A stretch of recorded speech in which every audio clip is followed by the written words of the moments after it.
Hello, Dr. Parul. Good evening. Hello, sir. Good evening. Congratulations, first of all. Thank you, sir. Thank you so much. So, Parul, first of all, you'll have to tell me about yourself. You are actually right now connecting to me from which part of the country? Sir, I am from Bihar. Okay. So, Yes, right now sir. you're in Bihar. Yes, sir. Which city? Sir, I am from Betia. Okay, wonderful, wonderful. I've been to Bihar multiple times. Muzaffarpur, Patna, I've been there multiple times. One of my relatives is also from Siwan. Okay, Okay, wonderful. okay. It's nearby only. Okay, okay. So, Dr. Parul, first of all, heartiest congratulations to you and your family. Thank you, sir. Thank you so much.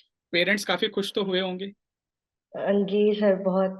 आपसे ज्यादा ही खुश हुए होंगे शायद। जी sir. चलो पारुल, थोड़ा मुझे बताओ अपने बारे में। आपने कॉलेज कहाँ से किया और क्या आपकी रैंक आई है, और रैंक इन द सेंस कि स्कोर आपका कितना है। वैसे मुझे स्कोर से कोई फर्क नहीं पड़ता, अगर एक स्टूडेंट 151 कहता है या 300, बात तो वही है, राइट। बट फिर भी आपका क्या स्कोर रहा, क्योंकि इस इंटरव्यू को काफी स्टूडेंट्स देखेंगे। जी सर। सर, मैंने एशियन मेडिकल इंस्टीट्यूट किर्गिस्तान से एमबीबीएस किया है और मेरा स्कोर 201 है। Okay, wonderful wonderful. Doctor Parul, interview को ना बिल्कुल, क्या कहते हैं, ऑनेस्ट रखेंगे 100%। वी आर नॉट जी प्रमोटिंग एनी पर्टिकुलर प्लेटफॉर्म और फैकल्टी। अगर आप किसी प्लेटफॉर्म फैकल्टी का नाम नहीं भी लोगे ना तो कोई फर्क नहीं पड़ता।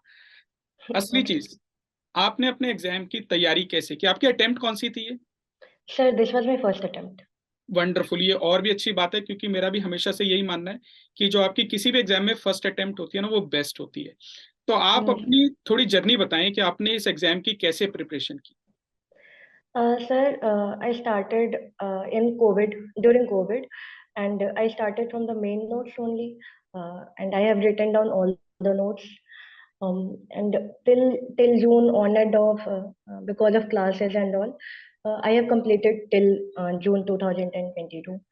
And after that, I started revising basically.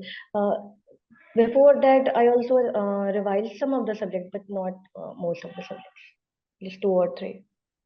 Okay, जनवरी वाले एग्जाम के लिए तैयारी आप कब से कर रहे थे?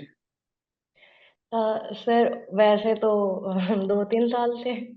Okay, that's wonderful. इनफैक्ट इससे सारे स्टूडेंट्स को ये मैसेज जाता है कि एग्जाम की तैयारी आप जितनी जल्दी शुरू करोगे, टाइमली अगर यस अपने सर। कॉलेज से स्टार्ट करोगे, तो आई थिंक फर्स्ट अटेम्प्ट में निकलना ज्यादा इजी हो जाएगा। Very nice. यस फिर भी कोई एक ऐसा टाइम जब आपको लगा हो कि अब पूरा एफर्ट मारने का टाइम आ गया है? सर, हमारा कॉलेज जून में ओवर हुआ, तो हम्म, उसके बाद से और कुछ भी नहीं किया, बस एग्जाम के लिए प्रिपरेशन। तो आपको क्या लगता है कि 6 months are these enough to prepare for FMG exam, और you need more time than 6 months? Sir, I prepared from the main notes and the whole syllabus. It was lengthy, so for me, it was important that I read a little slowly and steadily. So for me, I need more than 6 months. Like if I have not completed my syllabus before June, I don't think I would have able to make it. Okay okay okay. नहीं तो ये तो काफी आपने ठीक बात बताई। I think course इतना ज्यादा है, एग्जाम आपका इजी आता नहीं है। लेकिन मैं इस Yes. बार का जैसे आपका रिजल्ट देख रहा हूँ स्टूडेंट्स का, मुझे एफएमजी में पढ़ाते हुए 17 साल हो गए, 17 years इट हैज बीन। इस बार मुझे ऐसा लगा कि पेपर थोड़ा इजी था। Is it true? Sir, paper first was quite easy. Hmm. There were some direct questions like maxillary sinus. It was the most easiest question, I think. Okay. But second paper में mix था, थोड़ा easy था और कुछ question tough थे, specially options जो थे वो बहुत ही ट्रिकी थे और काफी आसपास के थे, तो वो थोड़ा सा डिफिकल्ट था, बट या पेपर वाज इजी। हाँ, क्योंकि ना मुझे कैसा लगा कि जैसे ज्यादातर ना, अगर आप देखो, टॉपर्स होते हैं, टॉपर्स तो चलो दो तीन अलग ही होते हैं, वो शायद बहुत ज्यादा पढ़ते हैं, बहुत ज्यादा आईक्यू होता है, डोंट नो उनका कैसे डिफरेंट होता है। लेकिन अगर मैं आपको अपने को देखूं, हम एक एवरेज स्टूडेंट ग्रुप को बिलोंग करते हैं। यस। लेकिन इस बार ना एवरेज स्टूडेंट्स के भी ना 200 से ऊपर काफी मार्क्स आए हैं। आप खुद उसमें यस सर। उस ग्रुप में, तो मुझे यस लगा कि सर। शायद 200 सबने क्रॉस कर लिया, तो शायद पेपर बहुत ईजी था। तो मेरे को ना कुछ स्टूडेंट्स ने एग्जाम के बाद बोला कि मेरा क्लियर हो जाएगा सर, क्योंकि पेपर इजी था।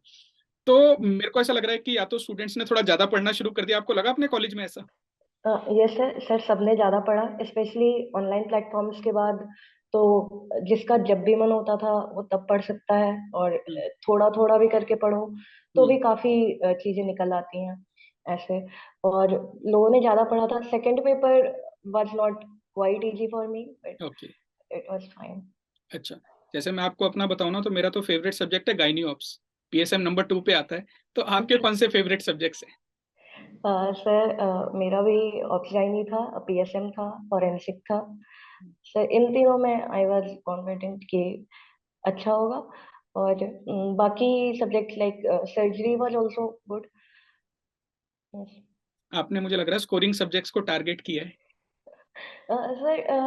Sir I equally studied all of them, okay. but it was easy to score in PSM, OBGY, and okay. forensic, and surgery also. हम्म। नहीं, पीएसएम में इस बार क्वेश्चंस मुझे काफी ज्यादा दिखे भी, और मैंने स्टूडेंट से जब डिस्कस किया तो 38 के करीब बने थे, और उसमें से ज्यादातर स्टूडेंट्स कह रहे थे कि 32 33 सबने सही अटेम्प्ट की। Yes, sir.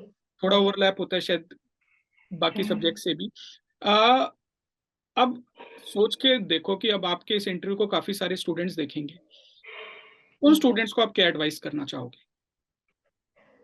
सर मैं एडवाइस करना चाहूंगी कि जल्दी पढ़ना स्टार्ट करें, कॉलेज ओवर होने का वेट नहीं करें, और जीटीज दें। चाहे जो भी जीटीज अवेलेबल हो, जिस भी प्लेटफॉर्म पे जीटीज अवेलेबल हो वो दें। प्रीवियस ईयर क्वेश्चन जरूर करें। ओके। काफी स्टूडेंट्स ना, आपकी फर्स्ट अटेम्प्ट है, पता नहीं, आई डोंट नो आप उसे कैसे रियलाइज कर पाओगे। काफी स्टूडेंट्स को मल्टीपल अटेम्प्ट देनी पड़ती है। मेरे पास कल से अगर 100 से ज्यादा फोन आए हैं सक्सेसफुल स्टूडेंट्स के, तो 100 से ज्यादा फोन मेरे पास अनसक्सेसफुल स्टूडेंट्स के भी आए हैं। तो यस। हालांकि आप काफी जूनियर हो, लेकिन फिर भी अपने एक्सपीरियंस से आप उनको कुछ बताना चाहोगे जो दूसरी या तीसरी या उससे ज्यादा बार तैयारी कर रहे हैं? सर आई थिंक पढ़ते तो सभी हैं, मेहनत भी सभी करते हैं। थोड़े थोड़े सिली मिस्टेक्स शायद हो जाते हैं। हम्म, वीकर एरियाज देखना पड़ेगा, लाइक अगर क्वेश्चंस में प्रॉब्लम है तो उसे ठीक करना होगा, अगर हम्म, कॉन्सेप्ट्स में प्रॉब्लम है तो उसे ठीक करना पड़ेगा। ओके। सोशल मीडिया यूज करते हो आप? Yes sir. अच्छा, क्योंकि काफी स्टूडेंट्स कहते हैं कि सोशल मीडिया थोड़ा कम यूज करना चाहिए, बट मुझे पता नहीं, आप बता सकते हो बेस्ट इसके बारे में। सर वैसे तो मैं बहुत ज्यादा डिस्ट्रैक्टेड थी कॉलेज टाइम से और पहले भी, like movies, news, web series सारी चीजें। बट जैसे जैसे मैंने प्रिपरेशन स्टार्ट की अराउंड 2020 से, तो मैंने सारी चीजें कम कर दी, बहुत कम। ओके। और सोशल मीडिया लाइक लास्ट के डेज तक it was like 15-20 minutes. June तक, like not June, August September तक it was like 1 hour, 1.5 hours. Okay. कभी टेंशन हुई कि एग्जाम में क्लियर नहीं हुआ तो क्या होगा? यस सर, बहुत ज्यादा। अच्छा। सर लास्ट के डेज में तो इट वाज ऑन पीक कि बहुत तो ज्यादा टेंशन हो गई थी कि नहीं क्या होगा, करना नहीं होगा, चाहिए? याद अगर नहीं है, सब भूल गए हैं। मैं एफएमजी एस्पिरेंट हूँ, मुझे एग्जाम देना और मुझे टेंशन हो रही है, क्या करना चाहिए मुझे? सर सबको होता है। जो पढ़ा है वो याद होता है, क्वेश्चंस देखने पे बहुत सारी चीजें याद आ जाती हैं जो ऐसे डायरेक्ट रिकॉल करने पे नहीं आएंगी। तो बस पढ़ाई करें, और अगर पढ़ाई किए हैं तो उस पर भरोसा करें कि नहीं, सब बिल्कुल। ठीक हो। नहीं, नहीं डॉक्टर पारुल, ये आपने बात बिल्कुल सही। अगर आपको किसी को डर लग रहा है, स्ट्रेस लग रहा है एग्जाम से पहले स्टूडेंट्स, तो ये बिल्कुल नॉर्मल चीज है। डर लगना भी चाहिए, बहुत ज्यादा नहीं लगना चाहिए, बहुत कम नहीं, पर थोड़ा फियर होना चाहिए, तभी उससे हमारी मोटिवेशन बनेगी। अच्छा डॉक्टर पारुल, मुझे एक दो चीजें और बताओ, मैं खुद अपने उसके नॉलेज के लिए भी जानना चाहता हूँ। क्या यूट्यूब के सेशंस हेल्प करते हैं, रिवीजन सेशंस? सर मुझे यूट्यूब के सेशंस बहुत ज़्यादा हेल्प नहीं किए, मैं बहुत ज़्यादा देखी भी नहीं थी। हम्म, लाइक मैंने 2-3 ही देखे थे। हम्म, पर मुझे ऐसा लगा कि उस टाइम पे अगर मैं 2 घंटे 3 घंटे अगर मैं अपने नोट्स रिवाइज करूँ तो मैं ज़्यादा रिवाइज कर पा रही थी, और मेरे नोट्स मेरे लिए काफ़ी हेल्पफुल थे। तो इस वजह से मैंने यूट्यूब के लास्ट वाले सेशंस नहीं देखे। ओके। फ्रेंड्स से डिस्कशन करने का कोई फायदा होता है? सर अगर टारगेटेड डिस्कशन है और इधर उधर की बातें कम हो रही हैं, हम्म, केवल क्वेश्चन क्वेश्चन, तो हाँ फायदा होता है। क्योंकि अगर कोई इंसान बताया होता है कि अरे ये तो बहुत आसान सा था, ये तुमने कैसे गलत कर दिया, तो वो हम्म, एग्जाम में याद होता है कि हाँ ये तो नहीं था, ये गलत नहीं होना था। तो थोड़ा फायदा होता है, लेकिन अगर उसमें बहुत ज्यादा डिस्ट्रैक्शंस हैं तो फिर नहीं करना चाहिए। ओके। नोट्स को आपने कितनी बार रिवाइज करा होगा? Sir I think 4-5 bar, okay, but that is. बहुत बार पूरा पूरा रिवाइज नहीं हो पाता था। कुछ कुछ रह जाती थी क्योंकि टाइम खत्म हो जाता था, तो overall. Okay.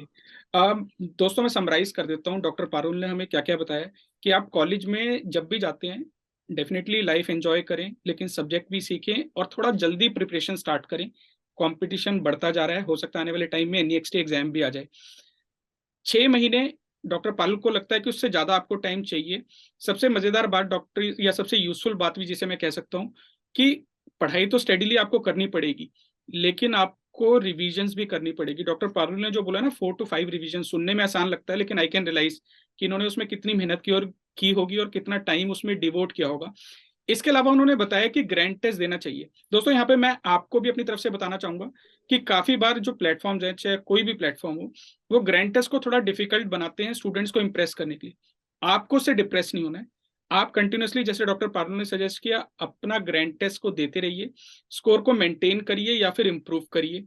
PYQs doctor Parul ने कहा काफी इंपॉर्टेंट है, वो तो आपको करना है। सोशल मीडिया को थोड़ा सा रेस्ट्रिक्ट कर दो लास्ट में, वो ध्यान रखना है। और डॉक्टर पारुल, कुछ अपने बारे में पर्सनल बताना चाहोगे? नहीं सर, बस सही है। आगे क्या सोचते हो अब आप? बस अभी तो इंटर्नशिप, और ज्यादा तो भी नहीं सोच। अच्छा, कोई ऐसी ब्रांच जो इसके लिए अभी इंटरेस्ट है, आगे करना चाहोगे? नो सर, अभी तो नहीं, इंटर्नशिप के टाइम सोचते ओके। देखो दोस्तों, मुझे तो ये समझ में आया कि डॉक्टर पारुल ने एक बहुत सिस्टमेटिक स्टूडियस स्टूडेंट है, स्कूल टाइम से मुझे ऐसा लग रहा है। क्योंकि इन्होंने ना बिल्कुल एक स्फीयर डिवाइड कर रखा है। और ये आपको फोकस, लेजर फोकस अप्रोच आपको चाहिए अपनी स्टडीज के लिए भी, तभी आपका एग्जाम क्लियर होगा। मतलब डॉक्टर पारुल को ये एग्जाम इजी लगा। थोड़ा डिफिकल्ट किस लिए कि ज्यादातर स्टूडेंट 6 मंथ्स में जब यहाँ आते हैं उस दौरान प्रिपरेशन करते हैं। But I think doctor Parul की काफी अप्रोच ऑर्गेनाइज थी, मल्टीपल रिविजन्स थी, उसमें ग्रैंड टेस्ट का भी यूज किया इन्होंने, प्रीवियस ईयर क्वेश्चंस का भी यूज किया।